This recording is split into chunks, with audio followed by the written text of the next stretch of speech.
भक्तजनों, माताओं, बहनों, सादर जय श्री कृष्ण। हमारे YouTube चैनल पर आप सभी का बहुत बहुत स्वागत है। मैं हूं आपके साथ आचार्य नीलेश शर्मा। आज हम आपको बताने जा रहे हैं कि चैत्र माह के कृष्ण पक्ष की अमावस्या यानी चैत्र नवरात्रि से पहले आने वाली अमावस्या को आपको एक अचूक रामबाण उपाय करना चाहिए। इस उपाय को करने से आपके जीवन की गरीबी दरिद्रता का जड़ से सर्वनाश हो जाएगा। वैसे तो अमावस्या प्रत्येक माह के कृष्ण पक्ष की अंतिम तिथि को आती है और पूरे वर्ष में 12 अमावस्याएं आती हैं। लेकिन नवरात्रि से पहले जो अमावस्या आती है वह सबसे विशेष मानी जाती है, क्योंकि जो नवरात्रि के पहले अमावस्या आती है उसे पितृ अमावस्या के रूप में माना जाता है।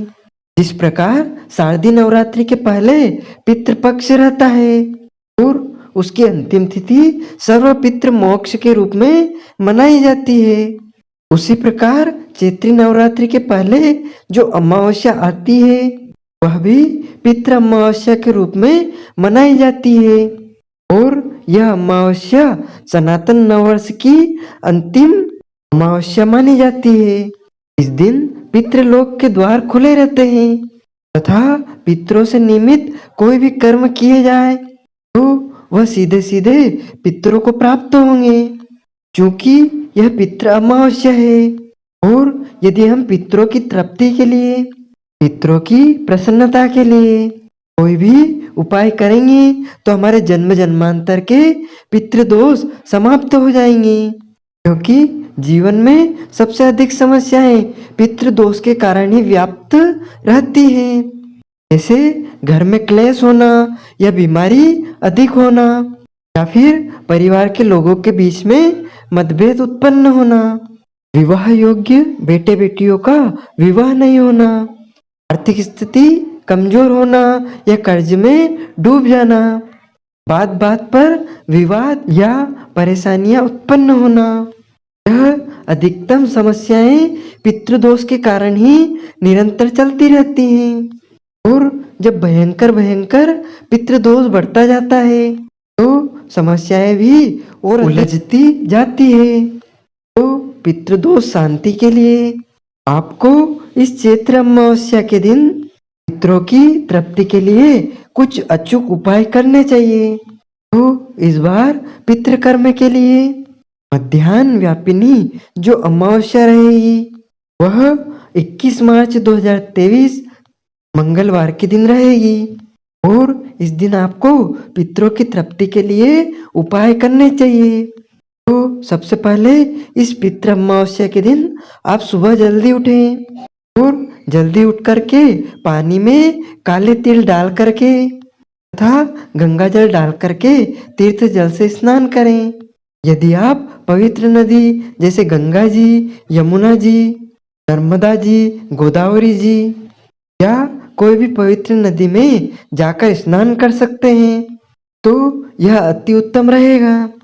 और नहीं जा सकते हैं तो अपने घर में नहाने के जल में यानी नहाने की बाल्टी में गंगा जल और काले तिल डाल करके स्नान कर लें तथा अमावस्या के दिन शुद्ध तथा पवित्र धुले हुए कपड़े पहनना चाहिए तथा अमावस्या के दिन पितरों का ध्यान करते हुए सबसे पहले देवी देवताओं की पूजा करें, सूर्य भगवान को जल अर्पित करें तथा पितरों को जलांजलि अर्थात तर्पण करना चाहिए, क्योंकि हमारे जो अधिकतम पितर है वह परेशान रहते हैं और उनका मोक्ष नहीं हो पाता है और उनका मोक्ष नहीं होता है तो उनकी आत्मा भूखी प्यासी वायु रूप में इधर उधर भटकती रहती है, परेशान होती रहती है। और जब हमारे पितर परेशान होंगे, भटकते रहेंगे, अतृप्त रहेंगे तो हमारे कुल के ऊपर, हमारे वंश के ऊपर, हमारे परिवार के ऊपर पितृदोष की स्थिति निर्मित हो जाएगी और पितृदोष के कारण घर परिवार में बहुत सारी समस्याएं निरंतर व्याप्त होती रहती है। तो सबसे पहले आप पितरों को जलांजलि अर्पित करें दोनों हाथों के माध्यम से हाथ में जल, कुसा, जौ और तिल लेकर के पितरों को जलांजलि अर्पित करें। आप चाहे तो नदी, जलाशयों में खड़े होकर के भी पितरों को जलांजलि अर्पित कर सकते हैं, या फिर आप अपने घर में किसी भी पात्र में अगर पीतल और तांबे की थाली में करेंगे, जलांजलि देंगे तो अति उत्तम रहेगा। उसके पश्चात शुद्ध भोजन तैयार करवाएं तथा अपने घर के दक्षिण दिशा की ओर चौकी पर एक सफेद कपड़ा बिछा देवें। उसके ऊपर कुसा बिछा देवें और वहां पर जव तिल बिछा देवें तथा पितरों का स्मरण करें, ध्यान करें कि हमारे जितने भी अतृप्त पितर हैं जो वायु रूप में भ्रमण कर रहे हैं, जो कि पितृलोक से इस पृथ्वी पर आए हुए हैं, उनका हम स्मरण करते हैं, उनका हम ध्यान करते हैं। वह इस आसन पर बैठने की कृपा करें। इस प्रकार उनके लिए कुशा की आसन देवें। उसके बाद पितरों को जल अर्पित करें तथा उनको जल छिड़क देवें। उसके बाद गंध अक्षत से उनकी पूजा कर देवें और उसके पश्चात पितरों की तृप्ति के लिए चावल को अच्छी प्रकार से पका करके उसका एक पिंड बना लेवे और पितृ के निमित्त उसको दान कर देवे। अधिक पिंड भी आप दान कर सकते हैं, कोई दोष नहीं है, लेकिन कम से कम एक पिंड चावल का बना करके और उस पिंड को अपने पितरों का ध्यान करते हुए उनको अर्पण कर देना चाहिए। और भोग की थाली जो आपने तैयार की है उसको भी उनके सामने रख देवें और भोजन के रूप में उनको भोग लगावें। जल थाली के आसपास घुमा देवें और गुड़ घी की भी 5 आहुति आपको उन्हें प्रदान करना चाहिए तथा पितरों से प्रार्थना करें कि हे पितृदेव, हम आपके लिए यह भोग अर्पित कर रहे हैं, आप इसे स्वीकार कर लीजिएगा तथा आप इसे तृप्त होकर पितृलोक को प्रस्थान करें और हमारे पूरे परिवार को आशीर्वाद प्रदान करें।